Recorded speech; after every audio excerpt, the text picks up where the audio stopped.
নমস্কার বন্ধুরা, আমি চলে এসেছি আবার একটা নতুন ভিডিও নিয়ে আপনাদের জন্য, আপনাদের স্বার্থে।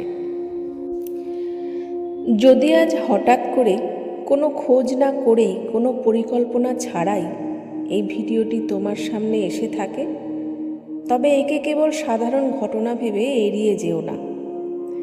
কখনো কখনো জীবনে কিছু মুহূর্ত আসে যেগুলো দৃশ্যত ছোট হলেও ভেতরে ভেতরে গভীর তাৎপর্য বহন করে।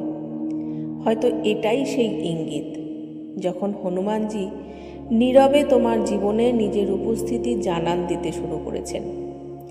তিনি কখনো হঠাৎ সামনে এসে অলৌকিকভাবে দেখা দেন না। তার আগমন হয় পরিবর্তনের মাধ্যমে, মনের ভিতরে, পরিস্থিতির ভিতরে, ভাবনার ভিতরে।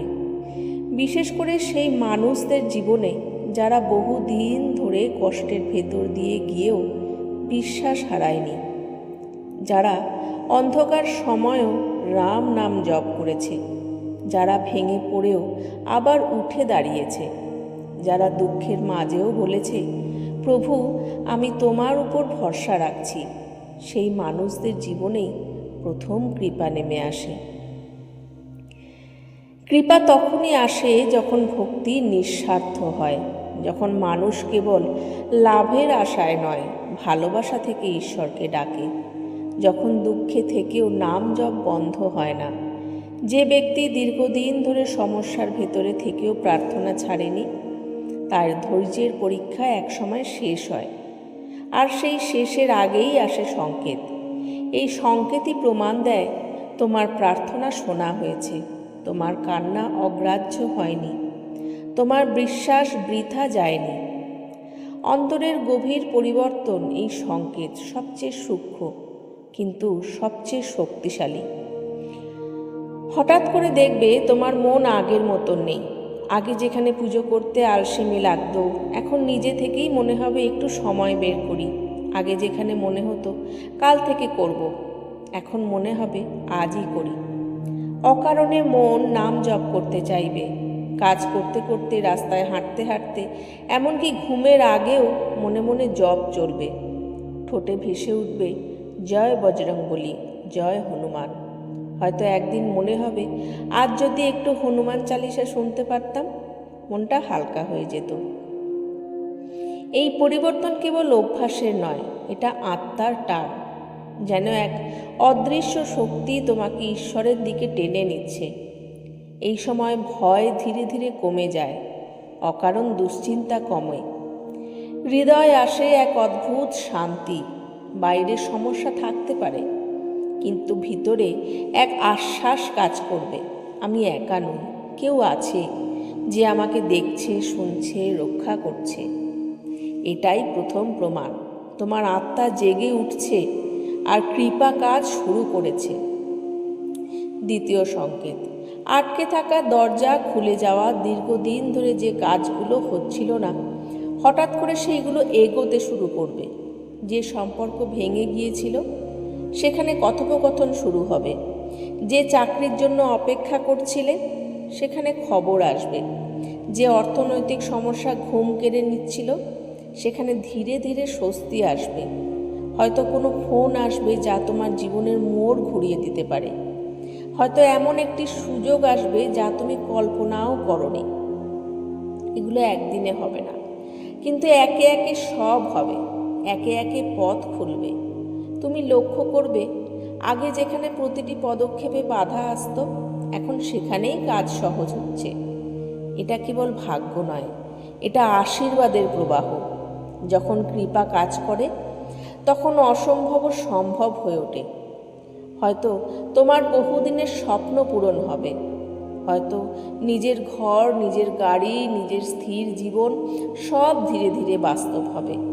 আর তখন তুমি বুঝবে সব কিছু সময় মতোই হয়েছে। তৃতীয় সংকেত হলো অদৃশ্য রক্ষা কবচ। এই রক্ষা কবচ, এই সংকেত সবচেয়ে বিস্ময়কর। কখনো বড় বিপদ থেকে অল্পের জন্য বেঁচে যাবে, কোনো কাজ শেষ মুহূর্তে ভেঙে যাবে, পরে বুঝবে সেটা না হওয়াই ভালো ছিল। কোথাও যাওয়ার কথা হলো কিন্তু মন মানছে না, পরে বুঝবে না, যাওয়াটাই নিরাপদ ছিল। এই অন্তরের কণ্ঠস্বরই হচ্ছে সুরক্ষা। মনে হবে যেন কেউ তোমার হাত ধরে বলছে, এই পথে যেও না, এখানে সাবধান হও। তুমি আগাম সংকেত পেতে শুরু করবে, ভুল মানুষকে চিনতে পারবে, খারাপ পরিস্থিতি এড়িয়ে যেতে পারবে, মন শক্তিশালী হবে, সিদ্ধান্তে দৃঢ়তা আসবে। স্বপ্নে কখনো ঈশ্বরের দর্শন, হঠাৎ কোথাও নাম গান শোনা, মন্দিরের ঘণ্টার ধ্বনি শুনে মন কেঁপে ওঠা, এসবও হতে পারে আশ্বাসের চিহ্ন। তুমি বুঝতে পারবে অজান্তেই বহু বিপদ থেকে তুমি রক্ষা পাচ্ছ। কৃপা হলো কেবল সুখ নয়। অনেকেই ভাবে কৃপা মানে হঠাৎ করে সব সমস্যা শেষ হয়ে যাওয়া, প্রচুর অর্থ আসা, বড় সাফল্য, অলৌকিক কোনো ঘটনা ঘটা। কিন্তু আসল কৃপা এর চেয়েও অনেক গভীর, অনেক শান্ত, অনেক শক্তিশালী। কৃপা মানে শুধু বাহ্যিক সুখ নয়, কৃপা মানে অন্তরে স্থিরতা, কৃপা মানে ভয় চলে যাওয়া, কৃপা মানে ভেঙে না পড়ার শক্তি পাওয়া। যখন জীবনে ঝড় আসে আর তুমি তবুও ভিতরে ভিতরে অটল থাকতে পারো, সেটাই কৃপা। যখন চারপাশে অন্ধকার তবুও তোমার মনে আলো জ্বেলে থাকে, সেটাই কৃপা। যখন সবাই তোমাকে ছেড়ে চলে যায় তবুও তুমি অনুভব করো তুমি একা নও, সেটাই কৃপা।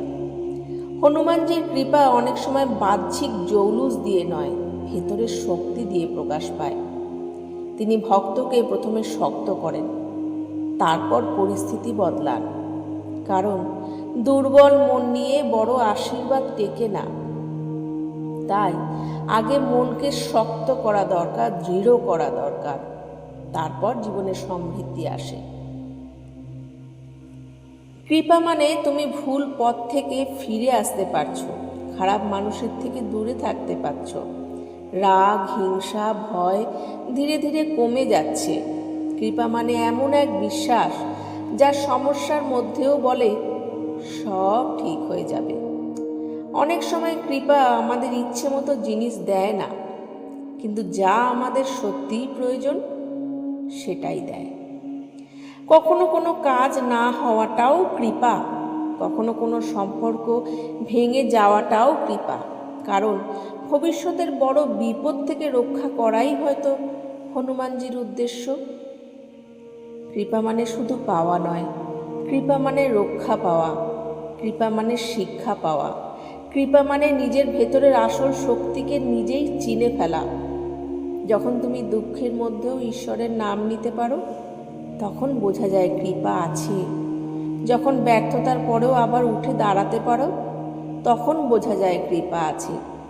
যখন হতাশা তোমাকে গ্রাস করতে পারে না, তখন বোঝা যায় কৃপা তোমাকে আগলে রেখেছে। সত্যিকারের কৃপা জীবনের সব ঝড় থামিয়ে দেয় না, বরং তোমাকে এমন করে তোলে যাতে তুমি ঝড়ের মধ্যেও দৃঢ়ভাবে দাঁড়িয়ে থাকতে পারো। আর যখন মন শক্ত হয়, বিশ্বাস গভীর হয়, আর অন্তরে শান্তি নেমে আসে, তখন বুঝতে হবে আশীর্বাদ ইতিমধ্যেই তোমার জীবনে কাজ করতে শুরু করে দিয়েছে। বিশ্বাসই সবচেয়ে বড় শক্তি। যদি সত্যিই তোমার জীবনে এই তিনটি সংকেত ধীরে ধীরে ফুটে উঠতে শুরু করে, মন ঈশ্বরের দিকে অকারণ টানছে, আটকে থাকা কাজগুলো একে একে গতি পাচ্ছে, বড় বিপদ থেকে অল্পের জন্য হলেও রক্ষা পাচ্ছ, তবে এটাকে হালকাভাবে নিও না। এটা কোনো কাকতালীয় ব্যাপার নয়, এটা সেই নীরব আশ্বাস যা ভক্তের হৃদয়ে জাগে যখন হনুমানজি নিজের কৃপা বিস্তার করেন। মনে রেখো, কৃপা কখনো ঢাকঢোল পিটিয়ে আসে না, এটা আসে নীরবে, ধীরে, গভীরভাবে। প্রথমে বদলায় মন, তারপর বদলায় পরিস্থিতি, তারপর বদলায় ভাগ্য। অনেক সময় আমরা অধৈর্য হয়ে যাই, ভাবি এতদিন প্রার্থনা করছি, কিছুই তো বদলাচ্ছে না। কিন্তু সত্য হলো পরিবর্তন ভেতর থেকে শুরু হয়। যখন মন শক্ত হয়, তখন জীবনও শক্ত হয়ে ওঠে। যখন বিশ্বাস দৃঢ় হয়, তখন পথও পরিষ্কার হতে থাকে। তোমার দুঃখ, তোমার অপেক্ষা, তোমার কান্না কোনোটাই অকারণ নয়। প্রতিটি ধৈর্যের মুহূর্ত তোমাকে প্রস্তুত করেছে বড় আশীর্বাদের জন্য। কখনো কখনো ঈশ্বর দেরি করেন, কিন্তু অস্বীকার করেন না। বিশ্বাস হারিয়ে ফেলো না, ভক্তি কমিয়ে দিও না, নাম জাপ বন্ধ করো না। কারণ যখন তুমি ভক্তিতে অটল থাকো, তখন ভয় তোমাকে ছুঁতেও পারে না। যখন তুমি বিশ্বাস আঁকড়ে ধরো, তখন অন্ধকারও আলো হয়ে যায়। আর যদি মনে হয় সব কিছু ধীরে চলছে, তবে জেনে রেখো, ধীরে চলা মানেই থেমে যাওয়া নয়। নীরব প্রস্তুতির সময়ই সবচেয়ে শক্তিশালী সময়। তোমার জীবনেও আলো আসবে, শান্তি আসবে, সাফল্য আসবে, কিন্তু সবচেয়ে বড় কথা, তোমার অন্তরে যে দৃঢ়তা, যে নির্ভীকতা, যে শান্তি জন্ম নিচ্ছে, সেটাই আসল আশীর্বাদ। বিশ্বাস রেখো, যখন ভক্ত সত্যিকারের হৃদয় দিয়ে ডাকে, তখন কৃপা নিশ্চিতভাবেই তার কাছে পৌঁছে যায়। আমার এই ভিডিওটা যদি আপনাদের ভালো লেগে থাকে, তাহলে একটা সুপার থ্যাঙ্কস দিয়ে আমাকে বাধিত করবেন। আর হ্যাঁ, সাবস্ক্রাইব করতে কিন্তু ভুলবেন না। নমস্কার, দেখা হবে আমার পরের ভিডিওতে, আপনাদের জন্য, আপনাদের সাথে।